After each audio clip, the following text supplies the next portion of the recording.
Okay, welcome back.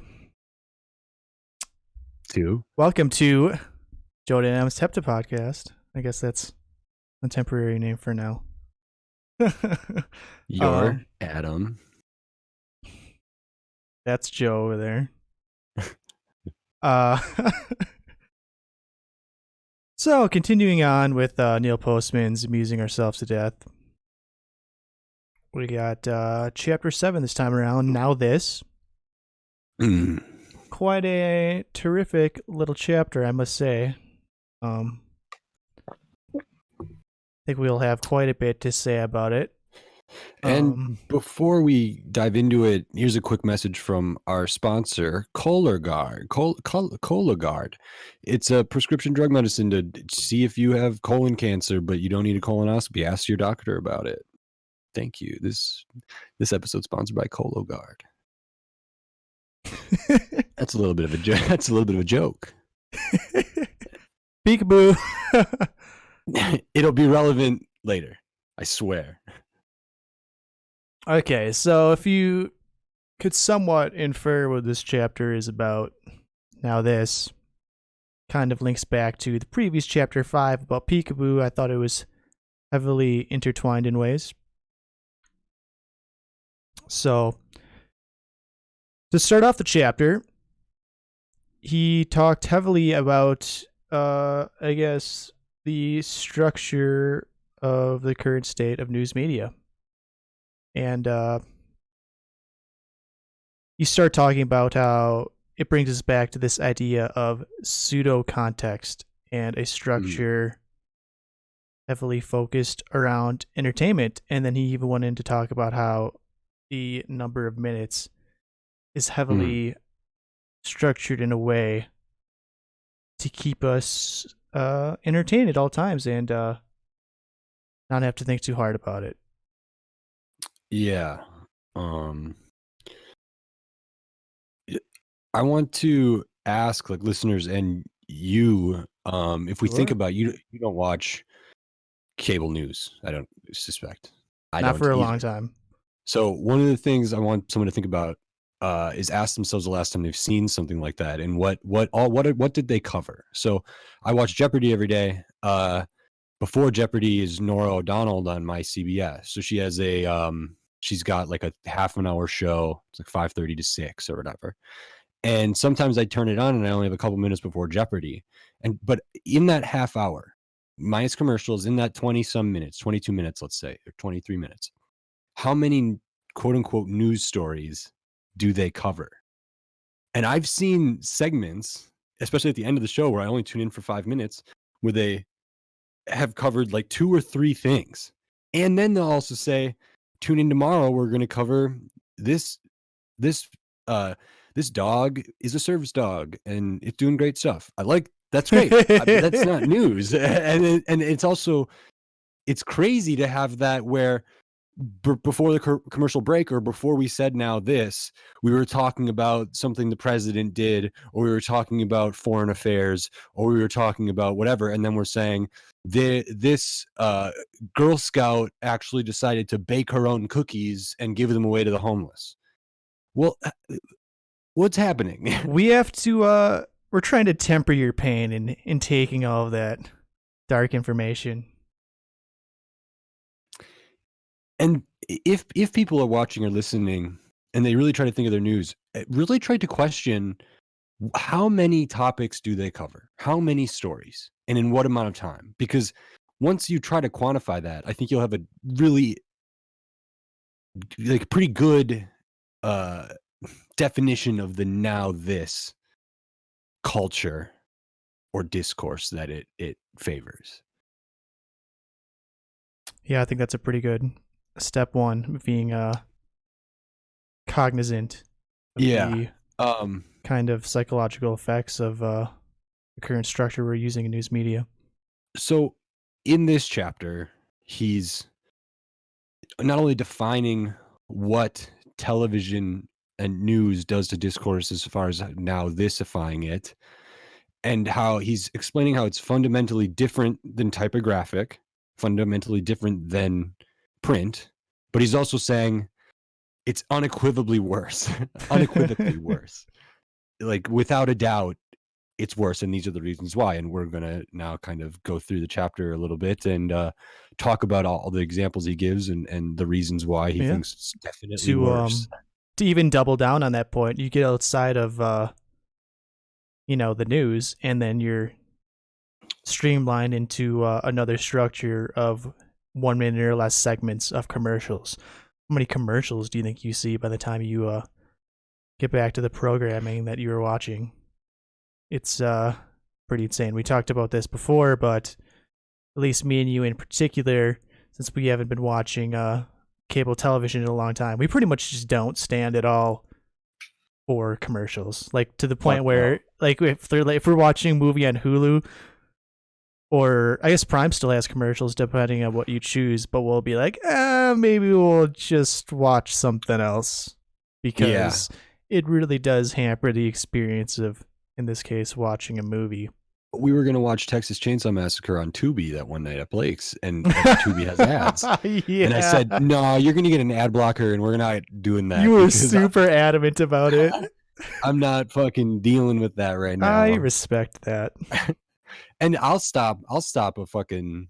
I mean, it's nice with podcasts. We don't have ads. That was a fake ad earlier. On podcasts, you just skip through ads, like almost all of them. If I'm on a YouTube video and there's like an ad at the beginning and ads in 5 minutes and an ad, I'm Man, like, was no, Joe Rogan man, episode starting to piss me off, dude. I'm not doing episode, in the middle of a Joe Rogan episode, I'm getting ads about Joe Rogan. I'm not with it. Yeah, that was. But you should try On It Alpha Brain.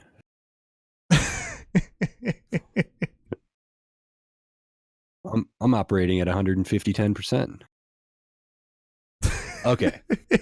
let's go through this. Okay, well, to continue with his points about the news structure beyond the segments and minutes, he went into about the acceptability of the newscaster, which I think ties in pretty nicely about how we talked about, I guess, visual manipulation in the previous episode. I think we talked about that at a good length. And I think there was one part here. So yeah, he said truth rests on the acceptability of the newscaster. And my immediate thought after that was, well, I guess lies also rest on the acceptability of the newscaster.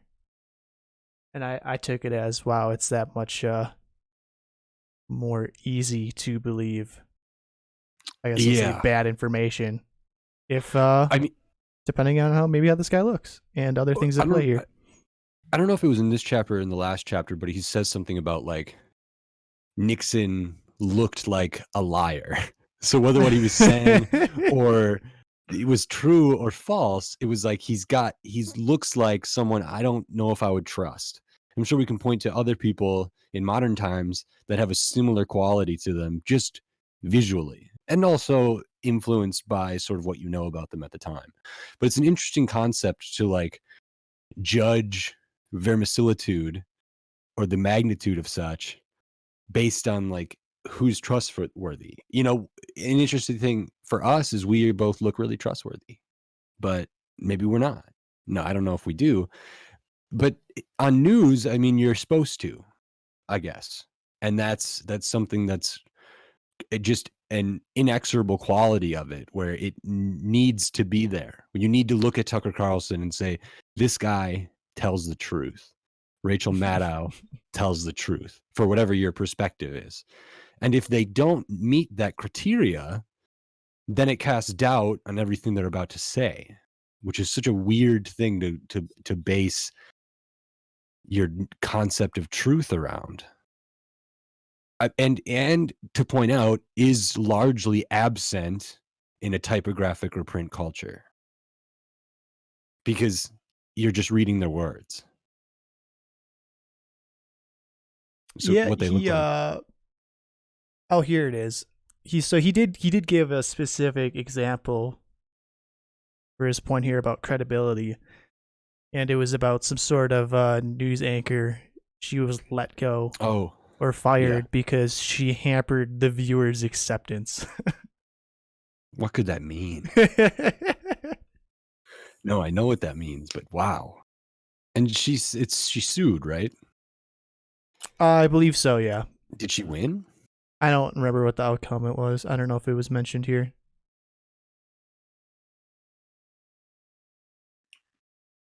It's something to think about, and Postman writes about it, and it was thinking about it at the time. This idea of one credibility, but then also the structure of news as a business to make money. So if your goal is to have ads that earn you money and have as many eyes on as possible, what is there proven to be that gets you there? It might not be great journalism or great news anchor or even a great orator, but largely it is a good orator.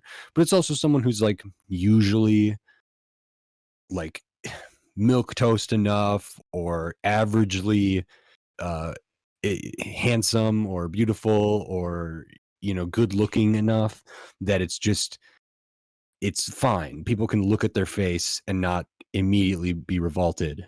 And so that needs to be there, because if it's not there, if people look at your newscaster, no matter what he says, if they're disgusted by the way he looks, they're gone. So you lost money. And that's the whole structure. That's what they need to do. He's not saying that they're doing this for some nefarious reason.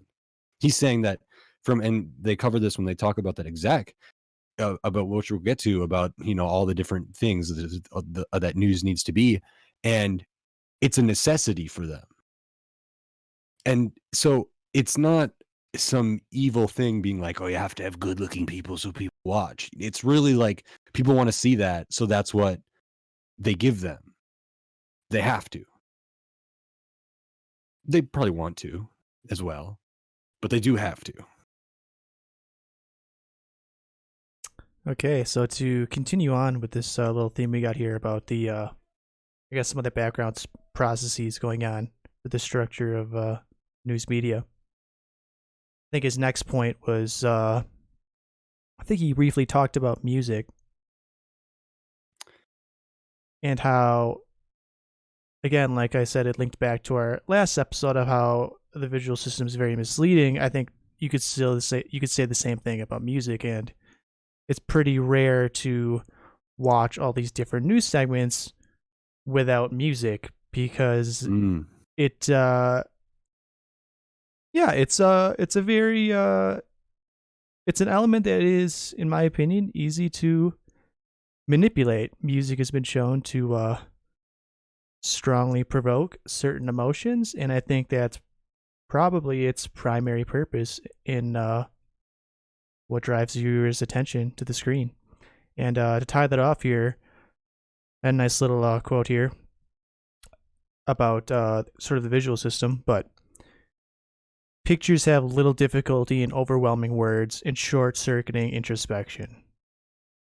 Thought that was kind of interesting. Where was that? I just wrote down page 103, so I'm not sure Okay. where. But Okay. I really like that. Yeah. And I think that gives a little bit of a clue to sort of the inner workings of Neil Postman's kind of opinions on this matter and why he's often speaking in such like a confrontational way, because he does feel that he's playing an unfair game against television, and that pictures are very easily able to overwhelm words. It grabs the attention much easier. As we get into contradiction and context and all of that, or lack thereof, one of the things he says is sometimes the visual stimuli, the image, need not even be related to what the story is about. It's something that people want to watch. So like, he talks about it's a perp being brought into a police station, or it's anything, and the story might be about something almost like that, but what it's doing with the image to grab you is conflating things that need not be conflated. And so the image does overpower things, because all of a sudden we're only using images that will draw people in, that are provocative or whatever, and it doesn't really matter how important it is or relevant it is to what the news story is about, or even accurate and honest it is. or Yeah, accurate. because that kind of makes me think of I think it was in a statistics class I took at UNR, and at the end of one of our classes, he had like a little slideshow of all the different graphs and charts that were used in the news media, Oh boy. and boy, were they like pretty abysmal. Like, and not like missing basic components. Like, if you had any understanding of reading a graph, you'd see that this doesn't represent anything, and it doesn't even have like the legend to tell you what you're looking at. It was just No. it was It's just got garbage. bars. Yeah, just it was There's no just bar. axes. There's no axes. There's nothing. So it's just this bar is bigger than the other one, or this And one's he had a smaller. pretty good They're amount of different colors. examples, so I was kind of shocked by how maybe prevalent or just I'm sure there's like careless they are. They innumerable they just examples. don't care. Yeah, I don't know. I think there's that. I think there's also innumerable examples every day. I think it's also the viewer, if they were presented with an accurate graph with all the required inclusions for someone to use it in an academic paper, let's say, they probably wouldn't know what to do with it because they'd be like, what? Can we move into sort of the discussion on context? Because if we're talking about visual context too. That was a little bit further ahead than I wanted to jump. There was still that large quote by Robert McNeil that I think would kind of tie off the end of this idea about the structure Absolutely, of that's news great. media. So I think maybe after that For we sure. can move on. Yeah, we need to have that. So I'm not sure how you want to attack this here, because this whole like few pages I thought was quite good, and so I don't want to just sit here and then read paragraphs. Can we just read his quote as truncated as it is on the bottom of 1.5? So just leave out the editorializing that Neil Postman does and just read what's in quotations from McNeil. Sure. McNeil. Oh, did you want me to read it? I thought you were going to. Okay. Is it starting with the idea he writes is to keep everything brief? I'm just looking at my notes here because I'm not at the page. Yeah, it's to keep everything brief and then that bite-sized. Robert McNeil, executive editor and co-anchor of the McNeil Lehrer Art News Hour. The idea he writes is to keep everything brief, not to strain the attention of anyone, but instead to provide constant stimulation through variety, novelty, action, and movement. You are required to pay attention to no concept, no character, and no problem for more than a few seconds at a time. 2. He goes on to say that the assumptions controlling a news show are that bite size is best, that complexity must be avoided, that nuances are dispensable, that qualifications impede the simple message. Visual stimulation is a substitute for thought, and that verbal precision is an anachronism. So yeah, that is a pretty... I would say Orwellian. Oh, yeah. It's also a scathing indictment of television news coming from someone who knows about television news and knows what it needs to be in order to be profitable and to be watchable and successful. And it's a grim outlook. Yeah. It's go ahead. Oh, I was going to say this kind of ties back.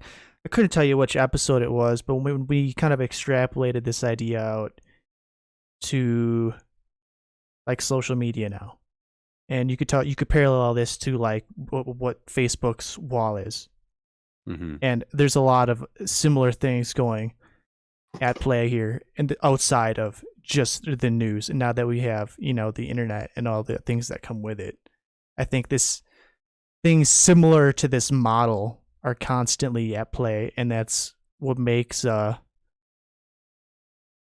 some of these things like social media so addicting, and why it's been such a prevalent problem for everyone. Yeah, I mean, what is Twitter if not for bite size, lacking nuance or character? That's what the driving model of Twitter is. Yeah, was the bite size. And TikTok or Vine and Musically or Yeah, any of it's those it's things. funny how they all kind of managed to find their own niche. And It's just wow, we're those giving are all actually those are all bite size. yeah, we're just giving you your little dopamine, your little fucking little bit of digital crack, and you get the hit and you fiend in for the next one and you scroll away like a person who struggles with drug addiction. Apparently, manipulating our psyche has been a lot easier than we would have thought. Yeah, you know what's crazy is in this thing with the internet too is YouTube and other websites. I'm sure Facebook and TikTok and other things do it as well. Is that they track where your eye is looking. So they learn from that. So what sort of things are you looking at in the screen? What sort of things are you looking at that's outside of your video? Where are you focused? And they can further use that data and that information to tailor exactly what you want more effectively. And just continuing to give you bite-sized little hits of dopamine, continuing to lack nuance or thought or reflection or any of the things that should encompass sort of your viewership of these things, but instead it's just boom this. It's like the peekaboo world, like you said at the beginning. It's like chapter 5. It's just instead of peekaboo, here's your next thing on your feed, it's now this next thing on your feed. And they're so intertwined there. And I don't know if they only come from television, but you know, in older times in the written word, people weren't publishing stuff, quote unquote, publishing stuff that was just a sentence or two or 150 characters or whatever, because that's not a thing. It's part of a thing, but it's not a thing of unto itself. But now it is. Now that's enough.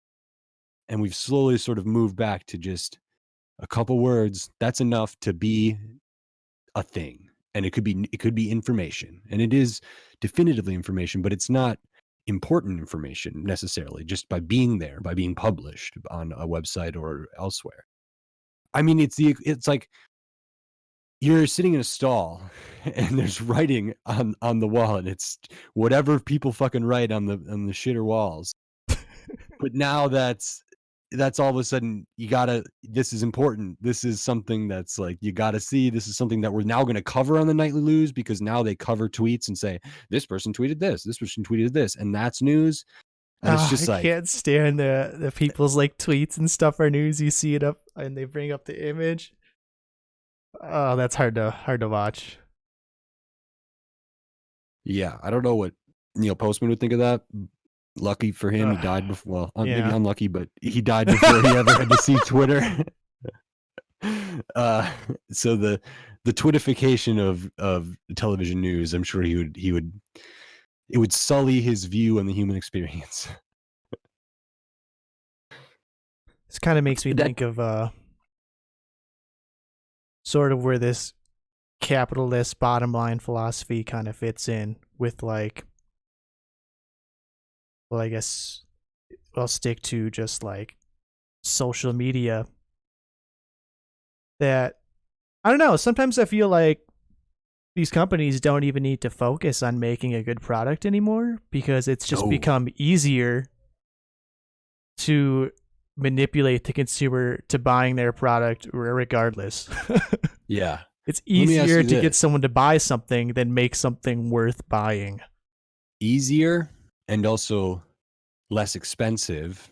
And I'm going to say, so there's some journalism, investigative journalism that I really, really like. And some of it is that some institutions that I really like are only funded by like user donations or besides their initial like VC funding or whatever, where they rely on stuff. And their thing is like, we always want this to be free, but we want to keep doing hard hitting, speaking truth to power work, holding people accountable work through our journalism, through our original reporting. And we want that to get that out to everybody. So it needs to be free, but we need money to do this operation. Now, for a television news anchor, they send people to location and there's people on site and stuff like that. So that costs money. But for real journalism, how much money does it take and time does it take to send someone abroad to investigate, Hmm. machinations that are happening in other countries versus how much does it cost to have your anchors talk about what someone tweeted and throwing the tweet on the screen? it costs virtually nothing, right? And so if that's what people like and people get some views, it's easier, it's because it's there, and it's also virtually free. So they don't have to spend money like sending people out to do good work, to like look at things, to scroll through microfiche or local newspapers or anything. They just can browse the internet, go on someone's Twitter, boom, that's the story, news story right there. Let's talk about it. Boy, that is bleak. Yeah, easier and much less expensive. Now, I don't think that television news was ever like the paramount investigative journalism. It never really was. That still resides in print most of the time. But they do feign as journalists. They do say they are journalists. They like to think they are. I'm not so sure we should equate a television news anchor with a journalist. But Yeah. like many things, those words have been so intertwined that they're almost inseparable now. Okay, so I think I'm gonna jump ship here and let people stew on that for a bit. But for the sake of keeping the time here, let's move on to this second paragraph at 107. So where he talks about disinformation, and then kind of it will lead into what you were talking about before about contradictions in the context. So I don't know. Do you want to ask the viewers the questions in the top of 107 and that we asked ourselves? Oh, sure, that might be kind of fun. Go for it. I wonder if people would like to think about those things.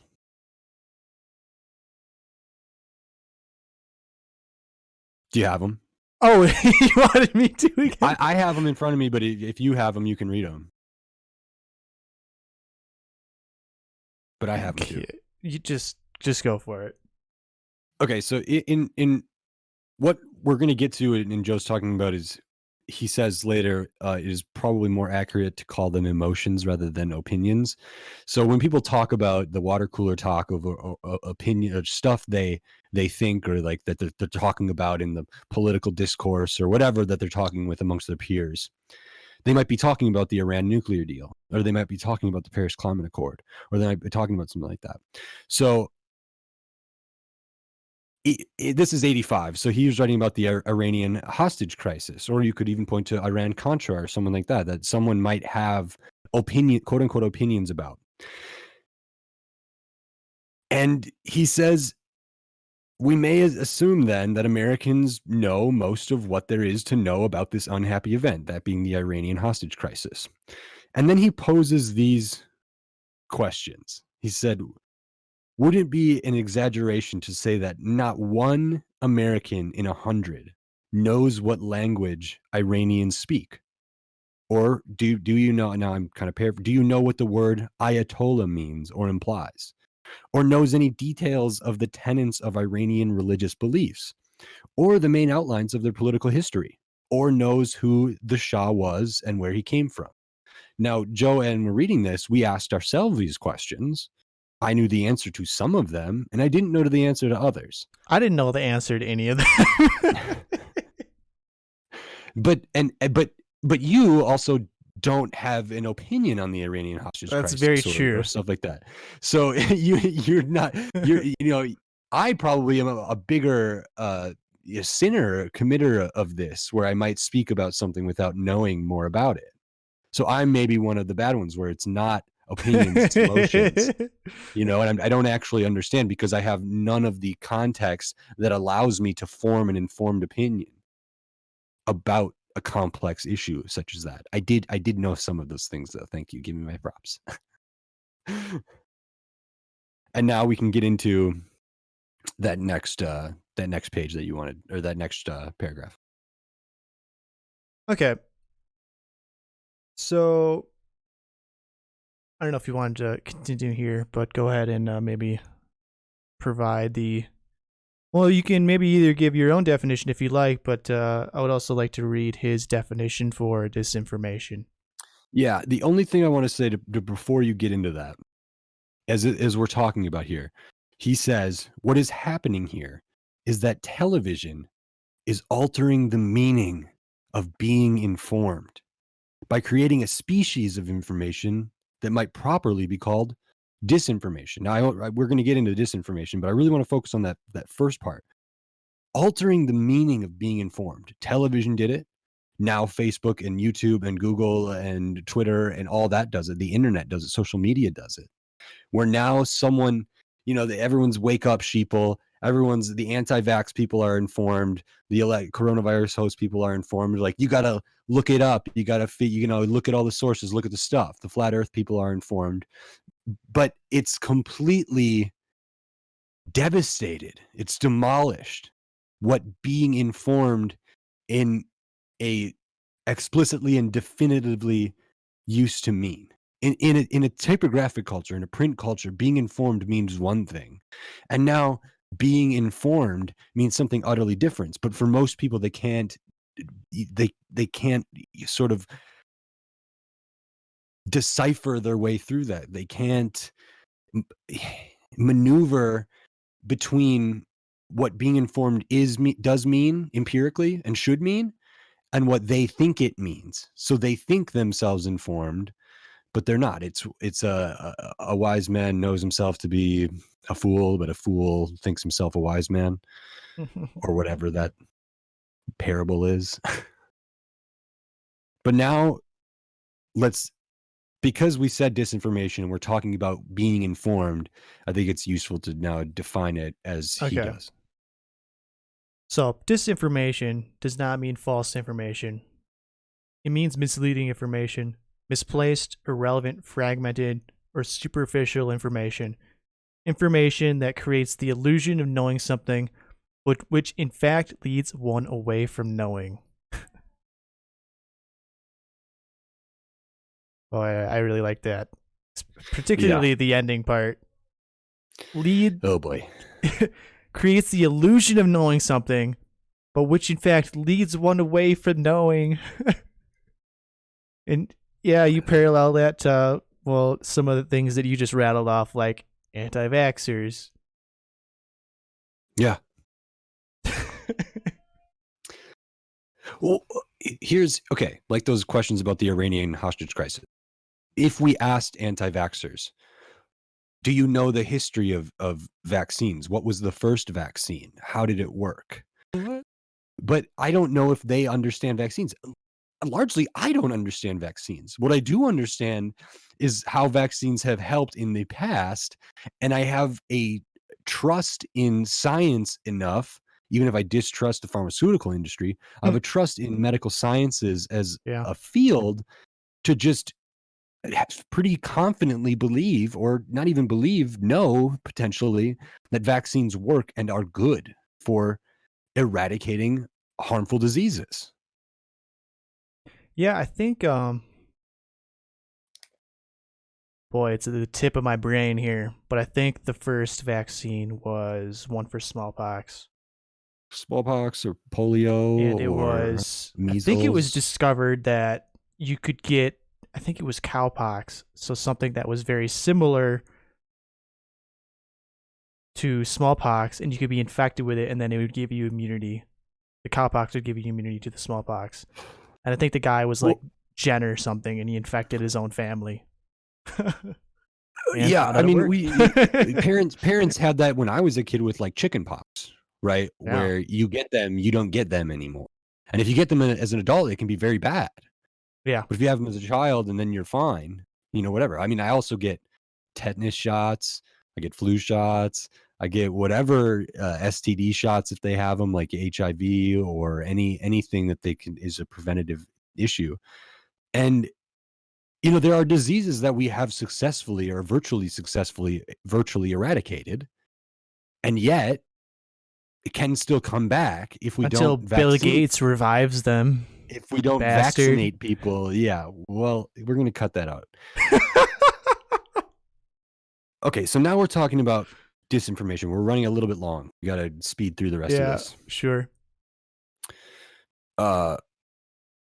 Next, we get into the news about news. I don't know if we need to cover that, but it's an interesting phenomenon. The next point that I thought was pretty important was the part about his explaining contradiction in context. So I don't know if you wanted to go Absolutely. for that. Let's go there. Go ahead. I'll leave it up to Part you. of the news is that there was news reporting, like, let's say Reagan at the time said something that was wrong or he misspoke or whatever, and people would report on that. And then there was a report about the significant and apparent decline of such reporting that was keeping him in check and saying he said that wrong. And the reason why they no longer did that, and the reason why there was now reporting on reporting, is because they said, okay, the public doesn't care, so they're not interested, so we're not going to report it. So they don't know, so they're not interested, so we're not going to report it. And it just continues. And what that means is when a president says something that's contradictory, it's all of a sudden not contradictory. It totally makes sense because that was then, this is now. He said one thing, now he says another thing. It's fine. But you're not saying, well, these are coming from the same person in a limited time span. And so now we get some examples of contradictions and when they're okay and when they aren't, which leads us into context or lack thereof. Do you want to give his examples at all about contradiction? Sure, if I can find it.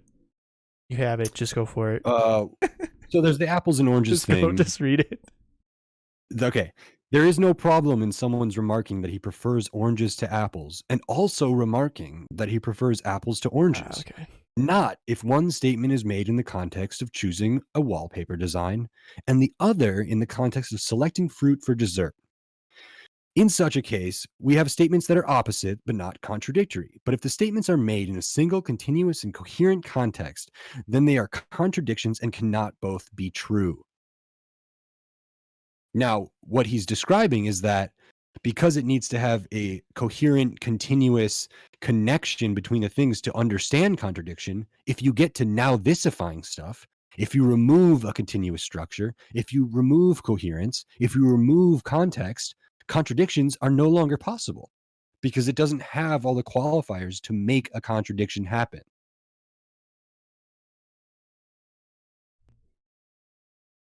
And that's pretty much it. I did particularly like the point about paralleling back to Huxley, if we wanted to touch on that, or just head to the last paragraph and then closing statements.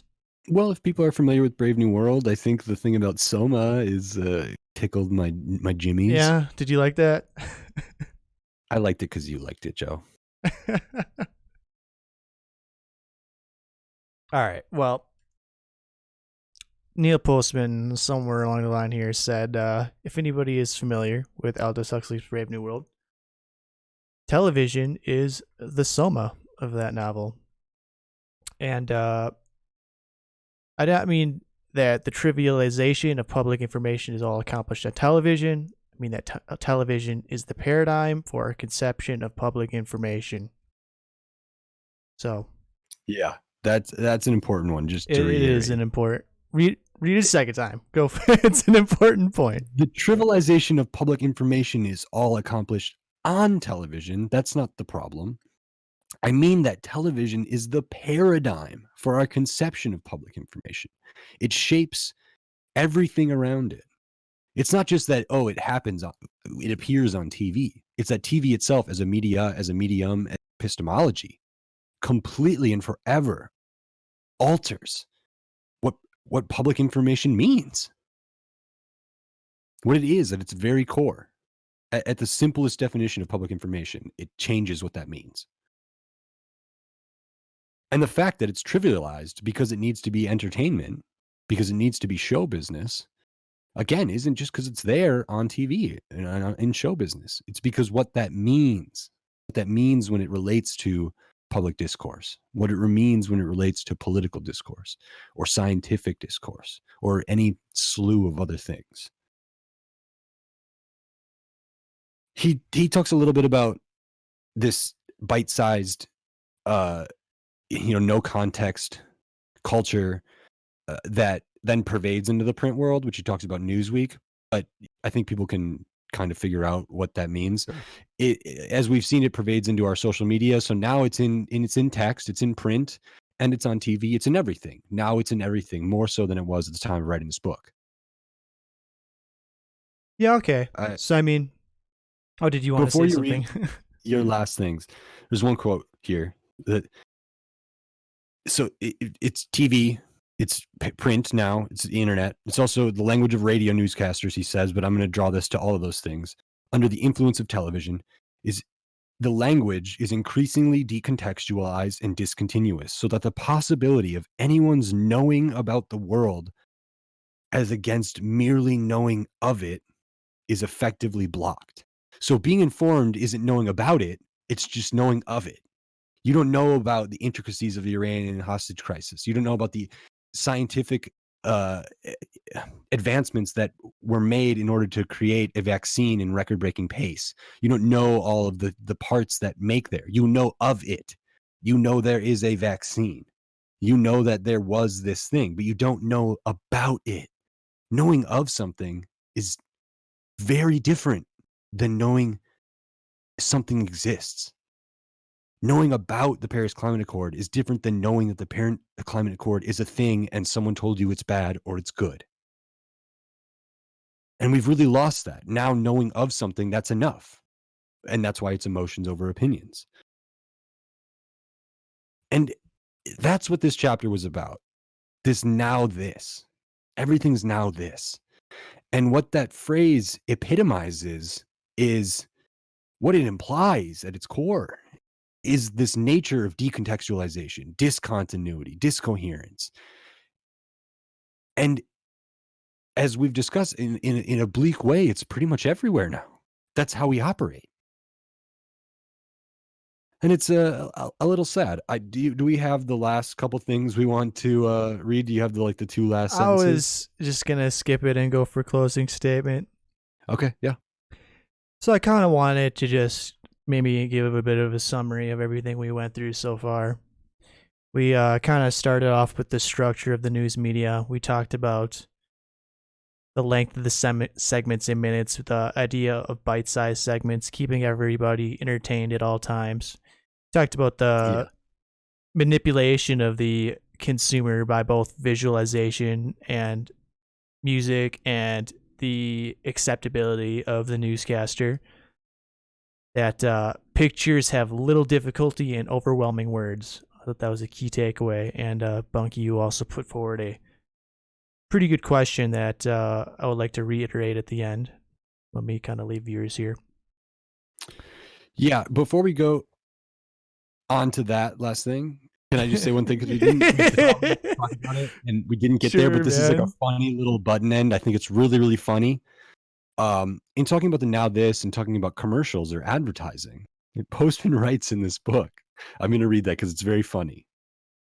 He says, imagine what you would think of me and this book and now our podcast if I were to pause here and tell you that I will return to my discussion in a moment and then proceed to write a few words or say a few words on behalf of United Airlines or the Chase Manhattan Bank. You would rightly think I had no respect for you and certainly no respect for the subject. Okay, this guy I was a little salty that you interjected, but I had forgotten about that point, and I did. That guy's a savage. Oh, I thought you were handing it off to me. No.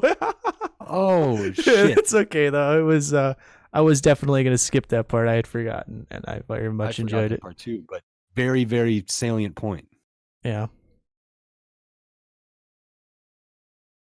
I'm sorry I cut you off. Yeah, I was just giving the summary, but after we beyond the structure of the news media, we went on to talk about the idea of disinformation and how at least Neil Postman defined it onto a continuous context and kind of thinking about how context functions within, I guess, with contradictions. We kind of Bunky nicely kind of broke that down very quickly. I thought that was well said. And yeah, that's pretty much it. Brings us to where we are now. I think if anything, that if anyone's listening, I think I would at least like them to walk away with that question that you initially put forward in the beginning, and at least to maybe, I don't know, ask yourselves some questions, think about the structures, the amount of segments, just kind of what's going on in news media and how that's being used to, I guess, cater to your entertainment. Yeah. Um, how about you? If you wanted to give a short summation, or ask No, a I question, don't or think. leave one thing that hopefully the viewers could walk away with that you thought was Just important. just to reiterate what you said, I implore people to try and think, and I think you and I should do this too. You know, when you browse on Reddit, I go on Reddit, right? You don't do that anymore. When a person who's watching or listening uses social media or watches nightly news, really try to reflect on and analyze what is there. Is it telling you of something? Is it telling you about something? Really ask, and how much of the stuff, because it's a slew of information. It's an onslaught. It's a tsunami of all this stuff. But what is it? What's important? What does it mean? And I think it's really important for us to try to internalize that and say, when I'm seeing a news article about whatever, what does that mean? What is it saying? And what is all the context I need to really understand this? Does the article provide that? Or do I need to go further? And if you do it without whether it's, you know, contingent on you being entertained or interested. Or we have to foster an environment where people go that extra mile, because the news itself isn't doing it for us. So and it never has, and maybe it wasn't meant to. But try and really think about what you're looking at, what you're ingesting, and then all of the things around. And it's difficult to do, but I think once you do that, if you give it as a thought experiment, if you try, you'll start to notice what Neil Postman is noticing and noticed years and years and years ago about the now this. And then you'll start to notice what that does to public discourse. Okay, I think we'll close there. Sorry we got a little bit rushed at the end, but we're trying to break down these episodes to be a bit more digestible. We're at the 50-minute mark. That's So good. yeah, we're getting there. If So yeah, do you have something to say? if anybody listened or watched, thanks. And we're going to keep doing this. And then after this book, we're going to do something else, but we're going to keep doing it. I'm Adam, and I'm Joe, and this has been our Hepta podcast. Thanks for joining us. now this.